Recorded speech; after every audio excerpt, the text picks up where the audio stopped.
대체할 수 없는 압도적 경제방송 박근영의 데일리 힌트 시간입니다. 반갑습니다. 오늘은 7월 15일 월요일 방송입니다. 좀 전에 방송하셨던 이조 기자님, 또 이게 출산 관련해서 축하드립니다. 이조 기자께서 첫째가 아마 아들이었던 기억이 있는데 꽤 이렇게 초등학생, 이제 큰 아들이 있고 둘째를 이번에 출산을 하신 걸로 제가 기억을 하는데요.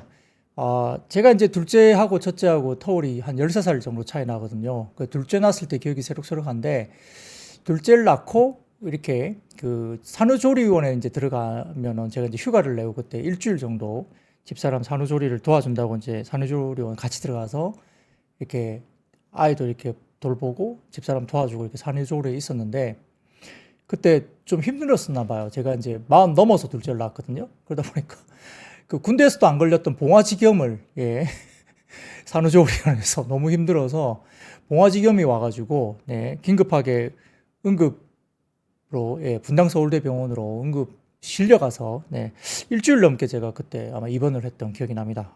둘째를 낳았던 그 기억이 새록새록하네요. 그래서 이조 기자가 이제 좀 늦둥이를 이제 낳았는데, 그 생각이 나면서 열심히 돈 벌고 열심히 육아를 또 이렇게 하는데 얼마나 힘들까 그 생각도 해봅니다. 오늘 초복이네요.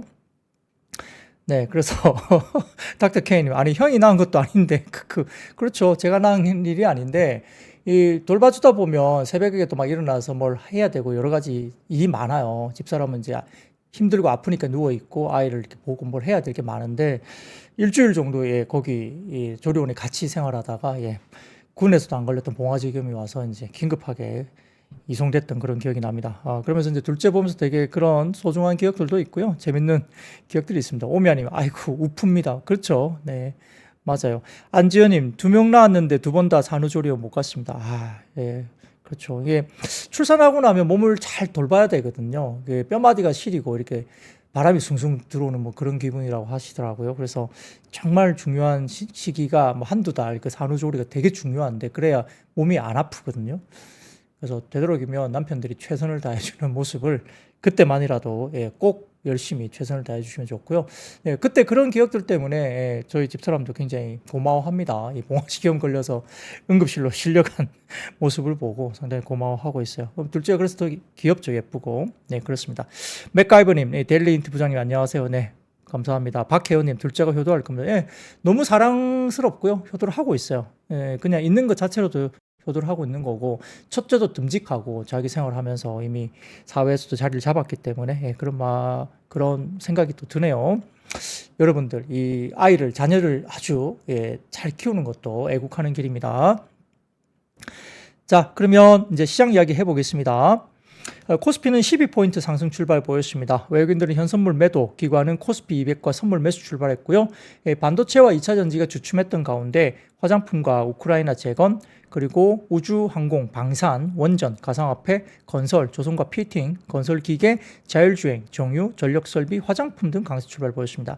사실 이제 굉장히 중요한 이슈가 주말 사이에 있었죠. 실질적으로 미국 주식시장은 차익 실현이 이루어진 하루 만에 빅테크 저가 매수에 유입되면서 반등을 줬고요. 6월 생산자 물가 예상치 상회했지만 PCE 물가 영향 지표가 완화되면서 인플레이션 둔화 신호로 해석되면서 금리는 하락했습니다. 그래서 지금 첫 번째 자료 띄워드리면 미국의 생산자 물가지수 추인데요. 조금 PPI가 올라가긴 했지만 이게 악재는 안 되었어요. 네, PD님 자료 좀 띄워주세요. 첫 번째 자료가 미국의 생산자 물가지수 추이입니다. 이런 흐름으로 갔었고요. 서비스가 역시 이제 위쪽으로 올라와 있고, 뭐 에너지 쪽은 빠진 걸로 좀 보입니다. PPI는 여전히 고개를 좀 들었습니다만, 그럼에도 불구하고 시장에 악재는 되지는 않았습니다. 다만 주말 사이에 엄청나게 큰 사건이 하나 생겼죠. 저도 깜짝 놀랐는데요. 트럼프 후보가 펜실베니아 유세장에서 피격을 당한 소식이었죠.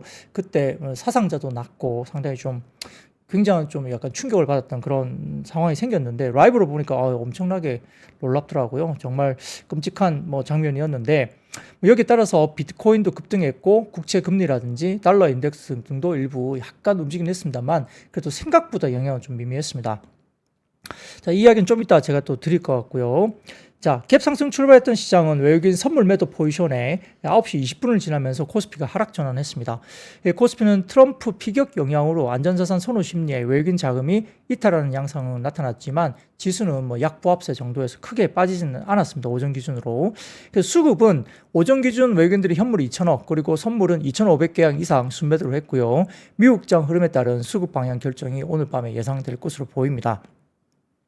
그리고 수출은 그럼에도 불구하고 다양한 모멘텀이 존재하는 K방산이라든지 푸드, 전력기기, 원전 등 수출 테마 지속이 부각됐고요. 트럼프 관련해서는 트럼프 피격 이후에 당선 확률이 급격하게 높아지면서 수혜 업종으로 이야기되고 있던 방산이나 비트코인, 원전 등의 수혜주가 부각될 모습이었고 뭐 재건 관련이라든지 남북 경협 이런 쪽도 같이 움직이는 모습을 보였습니다. 이 방사는 LIG 넥스원이 유도 로켓 비공이 미국의 FCT 최종 시험 발사 통과 소식도 같이 겹쳐졌죠. 수주 등이 끊이지 않는 호재에다가 트럼프 모멘텀까지 같이 겹친 모습을 보였고요.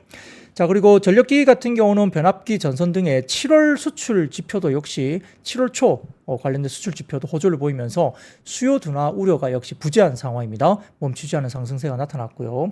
음식료 같은 경우는 삼양식품 역시 3비디아로 불릴 수 있을 만큼 주가들이 많이 올라가고 있죠. 농심 등 라면주도 오늘 상승했습니다. 라면의 수출액 7월 호조세가 이어지면서 실적 기대감 역시 나타났고 원자력 같은 경우는 AR발 전력 수요 증가와 트럼프 당선 기대 그리고 체코 원전 수주 기대감까지 마찬가지로 끊이지 않는 호재가 역시 오늘 같이 일려줬습니다. 한전기술이나 삼양식품, HD 현대일렉트릭 이렇게 대표하는 한전기술 뭐 변압 전기 뭐 이런 쪽이고요. 삼양식품은 이제 식품 관련주 그리고 HD 현대일렉트릭 변압기 뭐 전선 이런 쪽에 관련된 업종들이 역시나 지속적인 강세를 보이고 있는 시장입니다.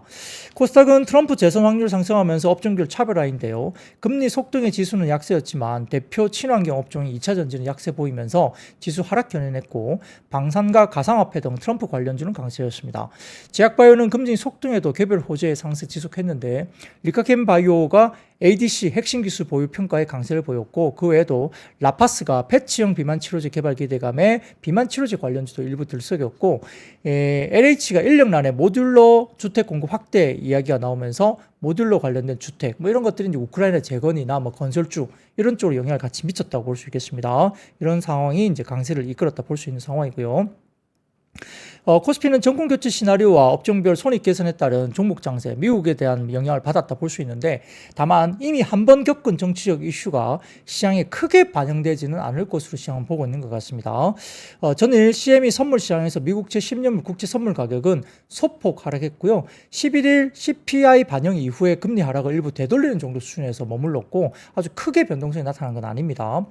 오후 2시 이후에 한국 시간 오후 2시 이후에 뉴욕 증시 선물은 상승 출발하면서 이전과 같이 트럼프 당선 시나리오가 오히려 금융시장 발작으로 반영되는 모습을 보여주지 않았죠. 코스피 업종별로는 건설업, 음식료, 증권이 강세였고 보험, 화학, 전기가스는 약세였고요. LIG 넥스원, 현대로템, 하나에어로스페이스, 하나시스템 등 지난 트럼프 1기 당시보다 지정학적 긴장 수준이 높아져 있는 가운데 트럼프 재선 시에 미국 우선주의 회귀 그리고 나토 방위비 분담 요구 강해질 것으로 예상되면서 세계 각국의 방위비 예산 증가 가능성에 방산주 수혜가 이루어졌습니다. 건설업은 감독기관에서 PF 대출과 금융부실 관리 본격적으로 나서는 가운데 트럼프 당선 시에 역시 러시아와 우크라이나 정세 안정 그러니까 더 지원을 우크라이나 쪽으로 안 해줄 수 있다는 거죠. 그러면 아주 빠르게 우크라이나 쪽에서도 평화 협정 쪽으로 이제 턴을 할 수 있다 이런 이야기가 나오는 거죠. 우크라이나 재건 수혜 기대감 등에 반영하면서 건설업도 움직였습니다. HDC 현대산업개발, GS건설, 대우건설도 강세였고요.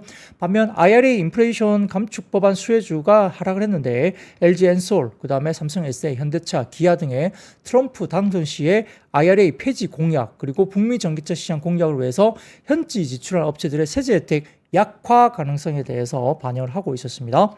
그리고 코스닥은 금융, 의료 정밀기계 강세였고요. 반면 섬유의료와 오락, 문화 등이 약세를 보인 하루였습니다. 자, 그러면 매크로 지표 한번 넘어가 볼까요? 자, 첫 번째 그 다음 매크로 지표 사진을 보여드리면 현대자증권의 자료인데 자 16일입니다. 16일 16일이면 내일 정도이죠. 발표되는 6월 소매 판매 컨센서스가 전월비 마이너스 2% 하락 예상을 하고 있습니다.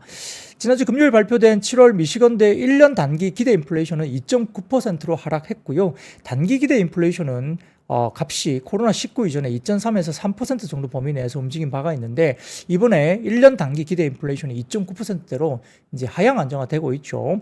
이번 주는 미국의 2월 소매 판매 지표가 발표되는데 전월 대비 마이너스 2% 하락할 것으로 예상되고 있는데 최근 발표되는 지표는 이렇게 미 연준의 9월 금리 인하 가능성을 보다 높여주고 있는 지표가 계속 나오고 있습니다. 시장도 9월, 11월, 12월 연내 세 차례 금리 인하 가능성을 반영하기 시작했고요. 이 세 차례 금리 인하 반영 관련된 가능성이 50.6%로 꽤 다시 올라왔습니다. 그래서 한두 차례 정도 금리 인하는 이제 가는 걸로 보이고 세 차례까지 50.6%로 가능성이 올라오고 있죠. 증시는 스타일 로테이션에 주목하고 있는데 급격한 경기 둔화 이전에 물가를 잡는 게 가능하다면 연착륙과 금리 인하 조합의 수혜를 입는 업종 중심 로테이션 전개될 가능성이 높은데 실제로 미국 증시는 지난주에 기술주와 대형주 중심의 수급이 금리 인하 수혜, 중소형주 업종으로 확산되는 흐름을 보였죠. 빅테크들이 지난주에 꽤 많이 강하게 빠지면서 러셀 2000이 급등하는 모습을 보였습니다. 그건 지난주 목금 정도 방송에 제가 아주 자세하게 말씀드렸던 기억이 나고요. 특히 수출 기울기가 둔화되는 과정에서 코스닥과 건강관리, 2차전지 업종의 순환매를 주목하는데 코스피 대비 코스닥의 3개월 이평 상대 강도는 여전히 낮은 수준을 기록하고 있는 가운데 상위 업종군은 금리 하락에 있어 높은 민감도를 시현하고 있다라고 이제 현대차증권에서는 이야기를 하고 있습니다. 자, 그리고 그 다음 이슈를 좀 말씀드릴게요. 자, 그 다음 자료 좀 보여주시면 엄브레라 리서치 쪽에서 팩트셋 자료를 올려줬는데 자, 국가별 성장 전망을 현재에 대비해 봤을 때 가장 저평가된 국가에 대해서 한국이라고 나오고 있습니다. 팩트셋 쪽인데요. 이 보시면은 현재 프로젝션 그 다음에 마켓 임플라이드 관련된 이야기인데요. 빨간색 점들이 이제 그거죠. 실질적으로 지금 매크로 모델 프로젝트드 퓨처 관련된 5년간의 성장이 이제 이렇게 약간 짙은 막대 그래프고요. 마켓 현재 10년간의 그로스죠. 이거 관련해서 이제 나오는데 이거 관련해서 약간의 그 차이가 이제 높을수록 상당히 저평가되어 있는 뭐 그런 게 아닌가 싶습니다. 언더프라이스드 된 것이 한국, 그다음에 필리핀, 타이완, 뭐 싱가포르 뭐 이런 순서대로 쭉 나와 있네요. 그래서 이렇게 국가별 성장 전망을 현재 대비해 봤을 때는 가장 저평가된 국가가 한국으로 팩트에서 이야기를 했고요. MSCI 쪽에도 이야기 나오고 있습니다. 그리고 그 다음 자료 보여드리면 역시 엄브레라 리서치에서 올려진 자료인데요. AI가 평균적으로 약 2%의 이익 상향 효과를 가져올 것으로 보인다. 그래서 한국에 가장 긍정적인 영향을 또 미칠 것으로 보는 쪽이 나와 있습니다. 이런 것들도 지금 나와 있고. 자, 그 다음 자료 보여드리면 역시 엄브레라 리서치 쪽에서 올려주신 자료인데 향후 5년간의 이익 성장률과 밸류에이션 고려한다면 아시아의 유망 업종은 한국에서는 반도체, IT 하드웨어, 인터넷, 바이오 이쪽 중심으로 간다라고 평가를 받은 것 같아요. 그래서 지금 이야기되는 부분들이 이렇게 나오고 있는 상황입니다. 뭐 빨간색으로 아마 표시된 뭐 그런 것들인가요? 대부분. 네, 그리고 어쨌든 이런 것들 코리아. 푸른 색깔이 코리아네요. 푸른 색깔 코리아. 그리고 빨간색은 차이나 쪽입니다. 그래서 이렇게 좀 참고로 보시면 좋을 것 같고 푸른색 쪽에 위쪽으로 되어 있는 부분들 이런 거 좀 보시면 한국에서는 반도체, IT 하드웨어, 인터넷 바이오 이런 쪽이 5년간의 이익 성장률과 밸류에이션을 고려하면 유망 업종은 이렇게 나온다라고 팩트셋과 MSCI 쪽에서 골드만삭스 자료 이용해서 이렇게 분간이 되고 있습니다. 자, 그러면 섹터로 바로 넘어가겠습니다. 첫 번째 섹터, 방산과 원전, 남북경협 등 트럼프 관련된 수혜주로 거론되는 섹터가 이야기 나옵니다. 역시 이제 미국 대선을 3개월여 앞둔 13일 오후 현지 시간에 공화당 대선 후보인 트럼프 후보가 야외 유세 도중에 겨냥한 총격 사건이 발견했고요. 사실 뭐 사망자가 또 나타났기 때문에 좀 정말 안타까운 모습인데 이런 일이 정말 무서운 일이죠. 아무튼 뭐 외신에 따르면은 이렇게 이야기가 되면서 결국은 공화당 내에서는 이미 선거에서 이겼다는 기류가 형성된다고 이제 시장에서는 계속적으로 이야기되고 있고 실제로 미국의 이벤트 베팅 사이트인 폴리마켓은 트럼프 대선 승리 가능성이 70%대까지 치솟았습니다. 전날보다 10%포인트 상승했고요. 바이든 대통령 승리 확률은 16%로 완전 확 빠졌죠. 자, 그 다음 표를 보여드릴게요. 24년 US 프레지던트 관련된 이야기입니다. 빨간색 표가 이제 트럼프이죠. 70%대로 더 올라왔고요. 그 다음에 그 밑으로 보시면 바이든 나와 있고, 그 다음에 해리스 정도 나와 있죠. 그래서 이렇게 보시면 좋을 것 같고요. 자, 그 다음 표를 보여드리면 이겁니다. 왼쪽 사진. 와, 이게 마치 이렇게 무슨 뭔가 이렇게 짜놓고 사진 찍은 것처럼 이런 사진이 나왔죠. 국기가 흔들리고, 성조기가 흔들리고, 이렇게 트럼프가 주목을 불끈지는 이 모습. 그리고 여기에 이렇게 이 사진이 다른 사진에는 트럼프를 보호하는 경호원이 이제 여성 보호하는 그런 사진도 들어와 있어요. 그러니까 완전히 딱 들어맞죠. 예. 여성 유권자, 그다음에 트럼프, 그다음에 성조기 뭐 이런 것들이 나오면서 예, 그리고 얼굴에 이제 귀 쪽으로 피가 흐르는 뭐 그런 사진들이 이제 도배가 되고 있죠. 예, 그래서 이렇게 이야기되고 있는 상황이고요. 그래서 아래쪽 도표를 보시면 트럼프의 아젠다 47 주요 내용 요약이 있습니다. 이런 것들 미국 우선주의라든지 뭐 중국 배제, 경제정책, 인프라 관련된 부분에 대한 이슈 이런 것들, 미국의 자동차 산업 부활이라든지 전기차 전환 속도 조절 이야기 뭐 쭉쭉 나옵니다. 이런 것들 유진투자증권 자료니까 조금 참고를 해보시면 좋을 것 같고요. 자, 뭐 시장에서는 이미 이 사진 왼쪽 사진을 놓고 이미 이렇게 뭐라 그럴까 뭐 티셔츠 이것도 뭐 한정 판매가 나오면서 이 사진을 프린팅 해가지고 티셔츠 판매도 나왔더라고요 벌써. 그래서 와 이게 정말 빠르구나 이런 생각도 해봅니다. 파이트 이렇게 예, 이야기를 하면서 티셔츠 판매가 되고 있다고 해요. 자, 여기에 대해서 한국투자증권은 보고서를 통해서 트럼프 전 대통령 총격 사건과 관련해 유사한 움직임을 여전히 보일 거라 보면서 수혜 업종으로서는 역시 방산, 제약, 에너지, 원전 등의 매수가 집중될 가능성이 높고 트럼프 정책과 관련이 없는 업종, 대표적으로 신재생 에너지 등은 선택의 신중함이 요구된다라고 이제 평가를 했습니다. 자, 첫 번째 자료, 한국투자증권 자료 보여드리면 1차 TV 토론 이후, 최근에 1차 TV 토론 이후에 미국 금융시장이 변화했는데 보시면은 금융주가 많이 올랐어요. 1차 토론 이후에 금융주 상승세가 가장 높았고, 그 다음에 S&P 가치주가 올라왔고, 그 다음에 필라델피아 반도체 지수도 괜찮았어요. 올라왔고요. 러셀 2000 중소형주들이 많이 튀어 올랐죠. 근데 S&P 성장주는 많이 빠졌습니다. 특히 이제 테크주들이 좀 빠졌다 볼 수 있고 성장주. 그리고 나스닥도 많이 빠졌고 S&P 500도 많이 빠졌습니다. 미국채 10년물 금리가 올라갔죠. 그리고 2년물 금리도 미국채 2년물 금리도 올라갔고요. 달러 인덱스는 조금 주춤했는데 실제 돈을 많이 풀 거다, 감세 정책이 나올 거다 생각하고 있기 때문에 미국 달러 강세도 좀 이야기되고 있는 모습입니다. 그래서 이런 금융시장 변화 꼭 보셔야 될 것 같고요. 자, 그리고 그 다음 표를 보여드리면 1차 TV 토론은 S&P 500 업종별 변화입니다. 보시면은 에너지, 금융, 그 다음에 산업재, 뭐 소재 이런 쪽이 상당히 잘 버텼고요. 뭐 헬스케어를 포함해서 커뮤니케이션, 그 다음에 경기 소비재, 유틸리티, 필수 소비재, IT, 뭐 S&P 500, 헬스케어 이런 쪽이 좀 빠졌다 볼 수 있습니다. 참고로 해보시면 좋을 것 같고요. 자, 키움증권도 보고서를 통해서 친환경 규제 완화, 화력과 원전 강화라는 측면에서 에너지, 원전 섹터의 수혜가 있을 것으로 예상하고 있고, 제약바이오 업종은 트럼프가 과거 의약품 규제 완화, 수입 확대를 통해서 약가 인하를 유도한다는 측면에서 바이든 대비 제약바이오가 상당히 우호적일 것이다 평가를 했고요. 친환경 정책 예산을 축소하더라도 국방과 헬스케어 그리고 저소득층의 사회보장 부분의 예산 유지하겠다 공약한 바 있기 때문에 우호적인 주가 흐름을 예상된다고 봤습니다. 자, 그 다음 표를 보여드리면 키움증권 리서치센터에서 관련된 트럼프 주요 공약 사안입니다. 이게 외교, 무역, 경제, 에너지, 인프라, 국방, 행정, 헬스케어 관련해서 이렇게 한 표로 이렇게 딱 정리해놨으니까 이런 부분들 잘 한번 찾아보시면 좋을 것 같고요. 혹시 키움증권 자료 찾기가 힘드시면 3프로TV 시내 자료실 앱에 들어가서 시내 자료실 다운 받으시면 이 자료 제 원고가 나오니까 꼭 한번 보시면 좋을 것 같습니다. 자, 그래서 NH투자증권에서는 이 금융시장에서 트럼프 트레이드 선반영 가능성을 염두한다 이 이야기가 나오고 있는데, 역시 트럼프 진영은 파이트를 공화당 새로운 슬로건으로 만들고 극적인 이미지를 선거에 활용하면서 트럼프 페이버를 더욱더 자극시킬 전망을 보고 있죠. 과거에 레이건 암살 시도 이후에도 여론조사의 지지율이 바로 22%포인트나 급등했던 기억이 있습니다. 트럼프 재선 가능성이 굉장히 높아질 것으로 NH투자증권 예상을 했고요. 자, 트럼프 재선과 더불어서 공화당 수입, 그러니까 공화당 수입이 뭐냐면 상하원 모두 공화당이 가능해지면 트럼프가 주장하고 있는 감세 정책 그리고 대규모 관세 정책 등이 차질 없이 의회 통과가 가능하다 볼 수 있고요. 여기에 따라서 금, 달러, 비트코인의 자금 쏠릴 가격대가 굉장히 높다는 거죠. 그런 것들이 예상되면서 채권 시장 변동성이 커질 것으로 예상했습니다. 주식시장 입장에서는 과거에 1950년도 이후에 S&P 500 지수를 약 3개월 수익률은 공화당 대통령 당선 시에 의회가 공화당으로 통일됐을 때 오히려 주가 수익률이 더 높았다. 그러니까 만약에 트럼프가 대선이 되고 의회가 공화당으로 다 통일, 상하원으로 다 된다. 이렇게 됐을 때도 주가 수익률이 훨씬 좋았다는 거죠. 자, 그 다음 표 보여드릴게요. 1950년도 이후 기준으로 지금 과거 대통령과 의회 정당별 주식시장 수익률인데 보십시오. 네.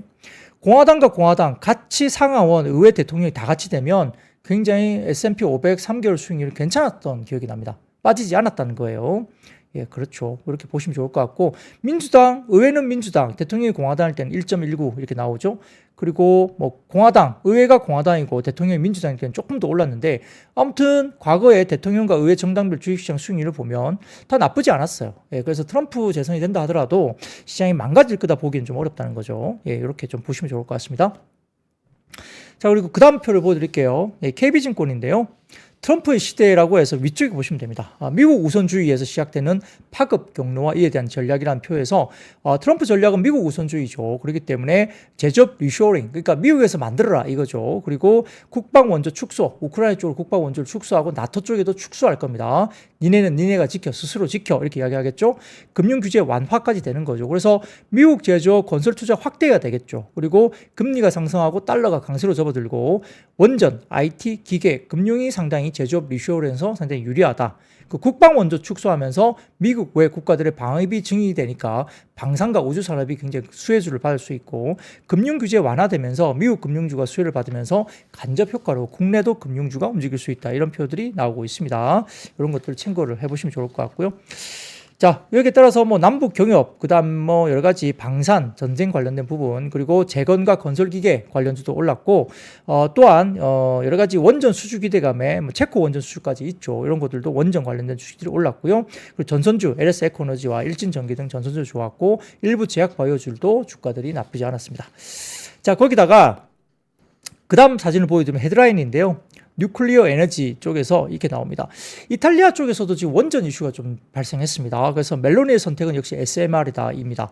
이탈리아가 마지막 원전 발전소를 폐쇄한 것이 35년 전의 일인데, 지금 1986년 소련 체르노빌 사태 이후에 반핵 정서가 급격하게 확대된 것이 원인이었는데, 이 부분에서 국민투표에서 과거에 베를루스코니가 2011년에 원전을 부활하는 시도를 잠시 했지만 국민투표에서 반대가 나오면서 무산됐죠. 근데 이번에 극우 정당인 이탈리아 형제들 당수인 멜로니가 총리로 취임한 후에 원전 발전을 다시 부활할 조짐이 있다라고 평가를 하고 있습니다. 그래서 여기저기서 원전에 대한 부분들이 약간의 이야기가 계속 튀어나오고 있는 모습이죠. 여기에 따라서 역시 이탈리아만 놓고 보면 태양광 발전은 중국산 패널에 지나치게 의존하고 있다. 또한 산악지대가 많은 이탈리아의 지형적인 특성상 태양광 패널 설치가 가져오는 경관산 해악이 심각하다. 그래서 10년 이에 가동이 가능하도록 SMR 투자를 독려하고, 특히 SMR은 300메가와트 발전에 4헥타르의 토지만 필요하기 때문에 태양광처럼 온 산을 뒤덮을 필요가 없다. 그래서 2050년까지 원전이 전체 전력 소비량의 11%까지 차지하도록 이탈리아가 할 계획이다. 이렇게 이탈리 쪽에서 이야기를 하고 있는 것 같습니다. 이런 것들도 유럽의 변화니까 잘 보시면 좋을 것 같고, 자, 그 다음 사진을 보여드리면 체코 원전 관련된 입찰국 현황인데요. 한국과 프랑스입니다. 이런 차이가 있어요. 외부 요인, 뭐 건설 경험, 건설 단가 부분에서 상당히 우리가 유리한 부분이 분명히 있죠. 자, 체코 원전 입찰 이 부분에서도 이제 가능성을 놓고 이야기하는 것 같고요. 자, 그런데 이제 유인투자증권에서 이런 자료를 내놨습니다. 첫 번째 자료 보여드리면 이게 단가입니다. 단가. 자, 그 다음 표 좀 보여주세요. 이게 단가인데요. 자, 제라 밑에 보시면은 푸른색 50이 이제 윈드 풍력이고요. 그 다음에 60일 솔라입니다. 이 관련된 단가이거든요. 그래서 메가와트 시당 달러, 50달러, 그 다음에 61달러 이렇게 단가들이 나오죠. 제일 높은 게 US 뉴클리어 원전이 제일 비싸긴 합니다. 이런 것들인데, 유인투자증권에서 역시 트럼프가 재생에너지 산업에 영향을 미치긴 좀 어렵다는 이야기를 코멘트를 오늘 리포트를 냈는데, 자, 미국의 전력시장은 민영화되어 있기 때문에 유틸리티 업체들이 철저히 발전 단가에 따라 선택을 할 것이라는 거죠. 풍력, 태양광은 타 발전원 대비 발전 단가가 이렇게 낮습니다. 그래서 20년 이상 고정 가격으로 공급되기 때문에 최우선적으로 미국 시장에서 수요가 있을 것이고, 미국 신규 발전 설치량의 대부분이 태양광과 풍력인 상황으로 볼 수 있다는 거죠. AI용 데이터 센터 확산으로 미국의 전력 수요가 크게 증가하고 있고, AI 업체들은 RE100을 기본으로 하는 빅테크들이어서 데이터 센터 건설 시에 역시 재생에너지 공급 계약을 체결하고 건설을 시작하는데, 원전 이야기들 많이 하고는 있지만 실제 비싸고 건설 기간이 원전이 좀 길기 때문에 당장의 수요가 급한 빅테크들에게는 약간 후순위이고, 풍력이나 태양광이 미국 시장에서는 조금 더 선순위로 좀 앞당겨진다는 겁니다.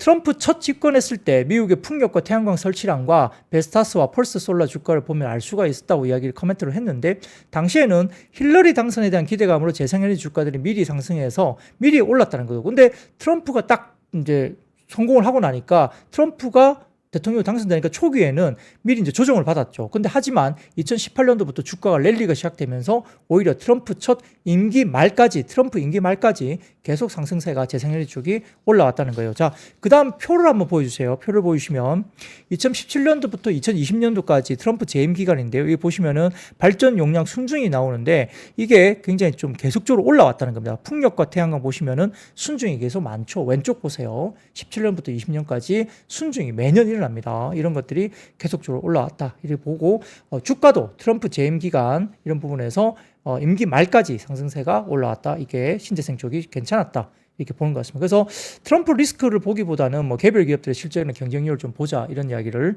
또 하고 있는 것 같아요. 이 반면에 오늘 2차 전지나 전기차, 리튬 쪽은 조금 빠졌고요. IRA 정책 폐기 우려 때문에 좀 그러하고 트럼프의 친환경 규제 완화 의지 속에 여러 가지 부분에서 여러 가지 수소, 뭐 풍력, 뭐 태양광 이쪽도 같이 빠졌죠. 2차 전지도 빠졌고요. 전기차, 리튬 쪽도 빠졌는데 신재생 에너지 쪽은 조금 올라올 가능성이 있다는 점에서 역시 같이 좀 봐야 된다. 긍정적으로 봐야 된다. 이런 이야기를 하고 있는 것 같습니다. 자, 다만 그 다음 보여드리겠습니다. UBS 보고서 자료인데요. UBS 보고서 자료입니다. 테슬라 보고서인데 투자 의견을 중립에서 매도로 바뀌었습니다. UBS가 목표 주가는 상향 조정했어요. 147달러에서 197달러로 목표 주가는 상향 조정했지만 지금 시세보다 그래서 사실은 테슬라 매도 보고서죠. UBS가 좀 이례적으로 현재 테슬라의 프리미엄은 식별할 수 없음 또는 너무 높음으로 평가를 했고 프리미엄과 밸류에이션이 사상 최고치를 기록하고 있다면서 UBS는 약간의 좀 부정적인 리포트를 내기도 했습니다. 이런 부분들이 있긴 하지만 아마 시간에 의해서 테슬라가 지금 올랐나요 오늘? 조금 그런 부분들이 오늘 미국 시장에서 이렇게 빠질 거다 보기엔 좀 쉽지 않을 것 같고요. 아무튼 UBS 자료에 따르면은 역시 전반적으로 FS에 대한 평가가 굉장히 긍정적이긴 한데 역시 모델 3나 모델 Y 유저 중에 향후 6개월 내에 FSD 비용을 지불할 가능성이 있는 사람은 불과 3%밖에 안 된다라고 이제 평가를 하면서 로보택시와 옵티버스는 디케이드에 출시되지 않는다. 그러니까 이번 10년 내에는 출시되지 않는다라고까지 평가를 한 것 같아요. UBS에서 좀 극단적으로 이야기했네요. 2030년까지 연간 500만 대 인도는 발생하지 않을 걸로 보고 그 이유는 모델 2 출시가 취소됐기 때문이다. 그래서 중국에서 테슬라 브랜드 이미지가 하락 추세에 있다. 이런 이야기를 UBS가 좀 테슬라 쪽을 상당히 좀 이례적으로 좀 안 좋은 쪽으로 보고서를 내긴 했습니다. 근데 이게 전체적인 어떤 트렌드는 아니에요. 지금 UBS가 좀 유별나게 테슬라 쪽을 조금 약간 유별나게 부정적으로 보는 리포트를 내기도 했다는 거 그냥 참고만 해보시라고 말씀드리고요. 대부분 또 테슬라 관련된 이야기는 최근에 또 좋은 이야기도 많이 나왔죠. 웨드부슨 에듀 쪽도 상당히 좋은 이야기 많이 나왔고 베스트 케이스는 $400까지 지금 테슬라를 보고 있기 때문에 또 뷰가 완전히 다른 것들이 많습니다. 이런 것도 보시면 좋을 것 같고요. 자, 그리고 그 다음 사진을 보여드릴게요. 프라이싱 파워라 해가지고 이게 나오는데 이것은 대신증권에서 올려주신 자료인데 이 자료는 이코노미스트라는 쪽에서 나온 자료인 것 같은데 대신증권에서 이 자료를 올려주셨습니다. 그래서 배터리 제조업체들이 돈을 벌기 어려운 이유라고 해서 이코노미스트 쪽에서 자료가 나온 것 같은데 자 여기 보시면은 중국 쪽의 배터리 쪽 EV 배터리를 차이나 쪽의 제품 생산을 100으로 놓고요. 유럽이라든지 그 다음에 노스 아메리카 그 다음에 아시아 퍼시픽 중국을 제외한 아시아퍼시픽 이쪽 관련된 가격 수준을 말하는 것 같은데 이 프라이스 인덱스인 것 같은데 차이나가 100인데 보통 보면 지금 중국을 제외한 아시아퍼시픽이나 유럽이나 노스 아메리카 대부분 다 120으로 나와 있어요. 그러니까 중국 쪽의 EV 배터리 프라이스 인덱스가 100인데 훨씬 비싸다고 보고 있는 거죠, 배터리가. 그래서 결국은 새로운 공급이 이미 충족된 수요를 초과하면서 가격이 급락하는 순환을 겪고 있는 과정인데 자 배터리 제조업에서 이러한 순환이 다르게 나타나는데 전기차 EV에 대한 수요 증가를 예상해서 전 세계 기업들이 5,200억 달러 이상을 배터리 제조에 투자를 했는데 이러한 투자는 기술 개선과 더불어서 배터리 가격을 낮추었지만 충분히 매력적인 전기차 가격을 아직 제공하지 못하고 있기 때문에 큰 붐을 겪지 못하고 캐즘 영역에 들어갔다 이렇게 평가를 했죠. 그래서 이런 부분에 대해서 역시 전기차 보급률에 대한 과대 예측 그리고 정부의 전기차 장려 정책 부족이 주요 원인으로 꼽히고 일부 자동차 제조업체들이 전기차 목표를 연기하고 있고 이를 해결하기 위해서는 기업들이 더 저렴한 배터리를 개발하거나 자유로운 무역을 통해서 중국에서 생산된 저렴한 배터리를 수입하는 방법을 고려할 수 있는데 그러나 현재 많은 국가들이 국내 제조업 보호를 하기 위해서 중국산 배터리 수입을 막고 있기 때문에 문제 해결이 쉽지 않다라는 이코노미스트에 대한 어떤 자료, 어떤 기사 이런 것들을 이렇게 반영을 대신증권에서 이렇게 언급을 하고 있습니다. 이런 것들도 참고를 해보시면 좋을 것 같고요. 자, 그리고 유진투자증권. 유진투자증권은 2차 전지 전기차 쪽에 대해서는 극단적으로 조금 이렇게 보수적으로 보는 리서치이긴 합니다만, 아무튼 트럼프 당선이 전기차 시장이 부정적인 이유라 해가지고 또 코멘트를 내기도 했어요, 오늘. 그래서 보조금과 규제가 모두 작동해야만이 전기차가 메인스트림 될 수 있다. 왜냐하면 보조금도 주고, 그 다음에 규제, 그러니까 이렇게 내연기관차를 규제하면서 전기차 쪽으로 이렇게 유도하도록 이렇게 해야 되지 전기차가 메인스트림 될 수 있는데, 트럼프는 규제의 핵심인 연비 규제를 첫 해 없앨 것이라 공언하고 있고, 이미 첫 임기 때도 무력화시킬 것으로 본다. 그래서 IRA는 큰 틀을 바꾸기가 당연히 어렵다. 그런데 세부 가이드라인에 대한 수정 입법을 통해서 보조금 수령 요건을 까다롭게 할 가능성이 있다. 그래서 재생에너지 IRA 보조금 수령 요건이 미국 내 생산, 원재료 사용으로 단순하고 역내에서만 혜택이 가도록 설계된 반면, 전기차는 각종 예외 사항이 많기 때문에 이에 대한 공화당의 법적 공격이 이미 시작됐다고 평가했죠. 그러니까 아까 말씀드렸던 태양광이나 풍력 이런 재생에너지와 달리 전기차는 조금 부정적으로 더 공격을 하기 시작했습니다. 그래서 트럼프가 재선되면 1기 때 전기차 시장 부진이 발생할 확률이 높다라고 평가까지 했는데, 자, 다음 사진을 보여주면서 유인투자증권 이런 말을 하고 있죠. 미국 전기차 판매량이 2019년, 2020년도에 마이너스 12%, 마이너스 4%로 약간 역성장한 시절이 있었습니다. 이때 이제 트럼프 재임 기간인데 그때를 연상시킬 수 있다, 이런 이야기를 또 좀 하는 것 같아요. 물론 이제 말씀드렸듯이 일부 좀 긍정적으로 전기차 섹터를 긍정적으로 보는 시장은 지금 제가 볼 때 미래에셋증권, 그다음에 한화증권, 유한타증권 이런 쪽에서는 조금 긍정적으로 여전히 이야기를 하고 있고요. 유진투자증권, 그다음에 하나증권 이런 쪽은 아직도 상당히 좀 보수적인 스탠스를 여전히 취하고 있고, 전기차 쪽으로 삼성증권도 조금은 그래도 아직까지 어떤 아주 긍정적으로 보기보다는 그래도 바닥론에 대한 이야기를 하고 있습니다. 그런 것들이 좀 하우스별로 좀 다르기 때문에 말씀드린 거고, 오늘은 어쨌든 유진투자증권의 코멘트가 좀 많았고 다른 증권사에서는 특별하게 2차 전지 관련된 코멘트가 튀어나온 게 별로 없었다 말씀드리겠습니다. 자, 거기다가 그 다음 표를 보여드리면 아직도 중국의 탄산리튬 가격은 여전히 좀 반등을 못 주고 있습니다. 오늘 기준으로 톤당 87,500위안으로 전일 대비 톤당 1,000위안 정도 다시 하락하면서 9만 위안을 지금 회복을 못 하고 있어요. 이것들 보시면은 아직까지 조금 아쉬운 리튬 가격도 볼 수 있습니다. 자, 그러면 그 다음 이야기 드리겠습니다. 지금 오늘 비트코인 6만 달러 돌파가 됐는데요. 자, 그 다음 사진을 보여드리겠습니다. 그 다음 사진 보여드리면 트럼프가 이게 피습 이후에 비트코인 컨퍼런스를 참석한다 이야기가 나왔습니다. 그러니까 비트코인 굉장히 긍정적인 이야기를 많이 하고 있죠. 그래서 코인 마켓캡에 따르면 오늘 오전 10시 30분 기준으로 61,600달러 선에서 거래가 됐습니다. 업비트와 빗썸에서도 2%가량 상승세를 보이면서 8,600만 원 선에서 거래 중에 있고요. 그래서 결국은 트럼프 전 대통령이 재선을 하게 되면 수많은 가상자산 현물 상장지수 펀드 ETF가 승인될 것이고, 블랙록이나 비트와이즈 등의 자산 운용사들이 시가총액 가중 ETF 상승을 만들게 되고, 사람들이 주식지수 관련된 ETF 상품을 매수하는 것처럼 역시 가상자산 지수 ETF 상품을 매수하게 될 걸로 보고 있는 것 같습니다. 그 다음 표를 보여드리면 비트코인 흐름인데요. 이게 오늘 장 시작 전에 비트코인 흐름이었거든요. 6만 달러 넘었었는데 이 6만 달러 언저리가 최근에 고점이었는데 이 고점을 이제 벗겨냈죠. 아까 말씀드렸던 오늘 오전 10시 30분 기준으로 61,600달러까지 올라갔으니까 이걸 뚫고 넘어간 겁니다. 지금 이 선은 아침 7시 정도였나? 오늘 기준으로 이렇게 아침에 나타났던 자리인데 이걸 뚫고 올라간 거죠.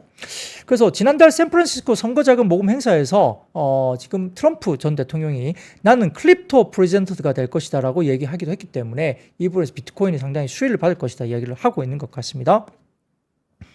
자, 그리고 오는 19일 가상자산 이용자 보험법이 시행될 예정으로 보기 때문에 모멘텀도 받았는데요. 해당 법안은 가상자산 이용자의 자산보호, 불공정 거래 행위 금지, 금융당국의 감독 및 제재 권한 등 3가지를 규정하고 있고, 여기에 대해서 굉장히 가상자산 사업자가 의무사항을 준수할 수 있도록 지원할 계획으로 보이고 있기 때문에 이런 것들도 정책적인 지원에서 모멘텀을 받았다 볼 수 있습니다. 자, 그 다음입니다. 오늘 반도체 관련주에서 상당히 재밌는 일이 하나 있었습니다. 오후장 들면서 삼성전자가 갑자기 확 튀고, 그 다음에 일부 소부장들 가운데 일부 종목들이 튀어 올랐죠. 하나마이크론, 이오테크닉스, 유니셈, 원익 IPS, 동진세미캠, 제주반도체 이런 중소형 소부장들이 오후장 들면서 갑자기 튀어 올랐는데, 특히 삼성전자가 3% 가까이 올라가고 하이닉스가 7%대 정도 빠졌다가 소폭 빠지면서 끝나긴 했지만 하이닉스가 빠지고 삼성전자가 올라가는 그런 모습이 나타났습니다. 그게 왜 그랬을까 이야기인데요. 자, 첫 번째 사진 보여주시면 이제 중국 쪽에 이슈가 있었습니다. 이게 중국말로 돼서 잘 모르실 텐데 이 이야기가 뭐냐면 남방재경 7월 15일 보도에 따르면 천안차, 이 사이트가 천안차라는 사이트입니다. 이 천안차 경영 리스크 정보의 어떤 화면이에요. 이 화면에서 최근 SK하이닉스 반도체 중국 유한회사가 규정된 기간 내에 연내 보고서를 공개하지 않아서 우시 국가첨단기술산업개발국 시장감독관리국에 의해서 경영 이상 명단에 포함됐다고 알려졌다고 합니다. 이런 게 이제 중국에서 이제 기사가 나온 거죠. 그래서 이 회사는 이 관련해서 2005년 4월에 설립됐고 법정 대표자는 광로종이고 등록 자본금은 약 51억 9,600만 달러, 사업 범위는 8인치와 12인치 직접 회로 칩의 생산, 가공, 판매, 자가 건물 임대, 부동산 관리, 반도체 장비의 판매 및 임대. 이 회사는 SK하이닉스 주식회사가 전액 출자한 자회사라 알려졌습니다. 그러니까 이런 게 보도가 이제 있었다라고 중국 시장에서 나온 거예요. 쉽게 말하면 경영 리스크 정보에 따르면 최근 SK하이닉스 반도체 유한회사가 중국에 있는 유한회사가 규정된 기한 내에 연내 보고서를 공개하지 않아서 이 부분에서 경영 이상 명단에 포함됐다라고 알려진 거예요. 이러다 보니까 하이닉스가 갑자기 확 빠지고 삼성전자 확 올라가는 그런 모습이 나타났죠. 근데 다올투자증권에서 이 건에 대해서 SK하이닉스 중국 우시 쪽에 정기 연간 보고서 미공식 루머가 돌았는데 SK하이닉스에 아마 확인을 한 것 같습니다. 해당 애널리스트가 회사 측 확인 결과 오보인 것으로 확인됐고 갑작스럽게 대형주 주가가 크게 양방향으로 거꾸로 이제 갈렸기 때문에 우선 관련된 이 이슈는 우시 이슈는 오보라는 점을 다시 강조를 했고요. 그 외에 특이한 이슈는 따로 확인되지 않았다라고 말은 했습니다. 근데 뭐 그럼에도 불구하고 아무튼 삼성전자는 2, 3% 가까이 2% 이상 올라갔고 하이닉스는 많이 빠졌다가 그래도 마이너스로 이제 마무리가 된 거죠. 따라서 이제 TSMC나 SK하이닉스, 삼성전자, 빅테크 등의 실적 발표가 이어질 7월 말까지는 대형주의 견조한 주가가 계속 뭐 유지가 될 걸로 긍정적인 시각은 유지를 했습니다. 자, 그 다음 표를 보여드리면 디램 스팟 프리미엄과 주간 디램과 낸드 가격인데요. 이 보시면 왼쪽에 디램 스팟 프리미엄도 계속 올라가는 모습이 이제 고개를 들기 시작하고 있고요. 오른쪽 보시면은 디램 낸드, 특히 낸드 가격이 파란색인데 실선 막 올라가고 있죠. 이런 것들 잘 보시면 좋을 것 같고 낸드 가격이 굉장히 많이 상향 조정이 되고 있습니다. 자, 여기다가 그 다음 보여드리겠습니다. 그 다음 보여드리면 이겁니다. 대만 현지 언론인 대만경제일보에 따르면은 아마존과 델, 구글, 메타, 마이크로소프트가 엔비디아의 블랙웰 GPU를 도입하면서 AI 서버를 구축할 예정에 따라 엔비디아는 TSMC에 대한 주문을 약 25% 증가시켰다 밝혔죠. 여전히 강력합니다. 수요가 강력하고 가격도 올라가고 있어요. 그래서 내용을 보면 블랙웰 GPU의 생산량 확대에 따라 GB200 NVL72와 GB200 NVL36 서버 출하량이 4만 대에서 6만 대로 약 50% 이상 증가했다라고 생각했습니다. 수요가 아주 폭증하고 있고요. 이 중에 GB200 NVL36은 5만 대로 가장 많은 출하량을 기록하고 있고 업계에서는 GB200 NVL36의 평균 판매 가격이 180만 달러 그리고 GB20 NVL72 서버는 300만 달러로 가격을 추정한다. 상당히 비싸죠. 그래서 1년 전에 비해서 오히려 더 낙관적이고 그리고 올해 큰 성장이 기대된다고 TSMC 전 회장이 이야기를 했고요. 지금 AI 응용이 이제 막 시작됐다라고 낙관적인 전망을 밝혔다고 이제 보도가 된 겁니다. 그래서 그런 것들도 좀 보시면 좋을 것 같고 자, 그러면 그 다음 표를 보여드리겠습니다. 그 다음 표를 보여드리면 엄블레리스 쪽에서 전체 코스피 내에서 삼성전자와 SK하이닉스의 이익 비중 추이인데요. 자, 7월 8일 기점으로 26%를 돌파하고 있죠. 계속 올라가고 있습니다. 그래서 23년 4월 5월 정도부터 10% 미만으로 이제 영업이익이 기준이 됐는데 지금 이렇게 올라가면서 삼성전자, SK하이닉스 비중이 엄청나게 올라가죠. 삼성전자 이익 추정치 상향 효과가 가장 큽니다. 왜냐하면 6.6조에서 지금 증권사들이 8조 2천억까지 이야기 나왔는데 이번에 발표가 10조 4천억까지 나왔으니까 초어닝 서프라이즈가 나왔죠. 여기 기여를 많이 했을 거로 보고 있고요. 더군다나 삼성전자는 2분기 실적 잠정치 발표 이후에 이익 추정치 상향이 과거에 볼 수 없었던 속도로 올라가고 있는데 자, 국내 컨센서스상 내년 기준 삼성전자의 지금 영업이익은 추정치가 61조 원 수준까지 올라갔다고 합니다. 그러다 보니까 2018년 사상 최대의 삼성전자 영업이익이었던 58조 9천억 원 이미 넘어선 상태까지 내년 컨센이 이야기되고 있고 61조 원까지 삼성전자 이익 컨센이 내년에 올라가고 있는 거죠. 하이닉스도 올라가겠죠. 이번에 아마 5조 2천억 정도가 아마 시장에 컨센 같은데 그것보다 훨씬 잘 나올 가능성도 있는 겁니다. 이러한 추세는 당분간 지속될 가능성이 높다고 보는 거니까 역시 반도체 이쪽도 여전히 긍정적으로 좀 보는 게 맞지 않느냐 이런 생각도 해봅니다. 자, 그 다음입니다. 지금 해외 수출이나 원가 개선에 따른 뭐 실적 전망 그리고 강달러 수혜 기대감 때문에 음식료 업종 여전히 좋았는데요.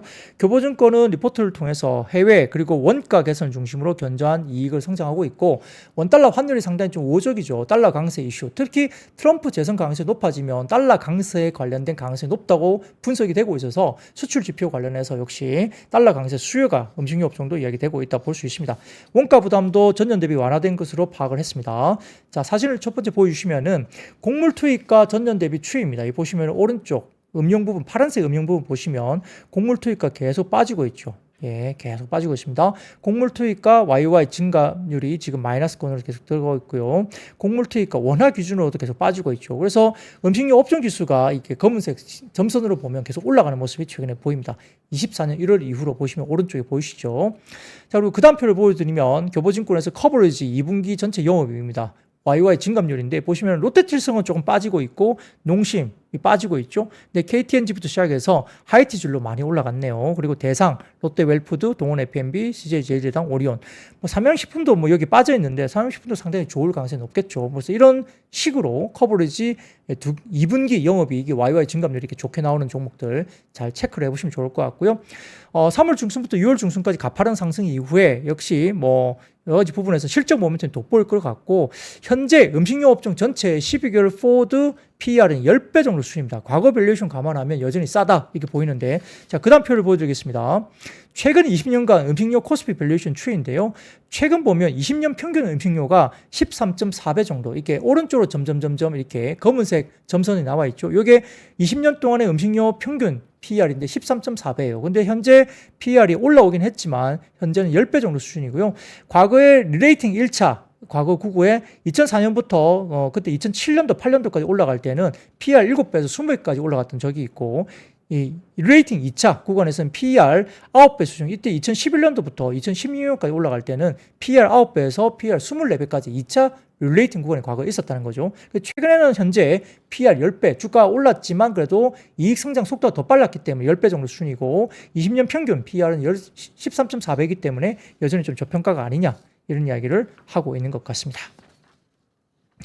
자, 그 다음 소식입니다. 그 다음 소식은 해상 SMR 수혜 전망 그리고 하반기 실적 기대감 속에 조선과 조선기자재 쪽이 상승을 했다라고 알려지고 있고요. 여기에 따라서 하나증권에서는 조선산업보고서에서 실적 성장을 예상케 하는 수주 레벨이라는 리포트가 오늘 나오면서 긍정적인 이슈가 되고 있고 그 다음 2분기 실적 부진에 대한 전망 때문에 엔터주가 일부 하락했습니다. 하나투자증권에서 2분기 실적이 하향 조정된 컨센서스 관련된 부분에서 상당히 2분기까지는 좀 주춤할 것이다 이렇게 이야기를 하고 있는데 최근에 하나증권에서는 3분기까지는 좀 좋지 못하지만 4분기 정도부터는 뭐 실적이 굉장히 올라올 것으로 보고 있기 때문에 약간의 기대 시간에 대한 부분을 조금 감내하고 하반기 이유를 보자라는 이야기도 하고 있습니다. 이런 것들 엔터주 오늘 좀 하향 조정된 부분들 이슈가 있었고요. 그리고 그 다음으로는 소매유통도 2분기 업종 전반적인 부진한 실적, 뭐 백화점이나 면세점, 소매업통, 편의점 이런 리테일 쪽에 소매유통에서 약간 부진한 실적 관련된 이슈가 이야기 나오면서 소매유통주도 하락세를 보였다 마무리 드리겠습니다. 자, 이상 오늘 준비한 이야기는 여기까지입니다. 트럼프 대통령 관련해서 오늘 하루가 또 중요합니다. 미국 시장에서 변화가 굉장히 만약에 크다고 한다면 내일 시장까지 영향을 줄 수 있기 때문에 오늘 밤 미국 시장을 잘 살펴보시면 좋겠습니다. 여러분 아시죠? See you! 박근영, 이선영, 사경인, 염승환 투자 마스터들의 세심한 케어로 건강한 투자 습관을 만드세요. 3프로 멤버십 3프로 앱에서 확인하세요.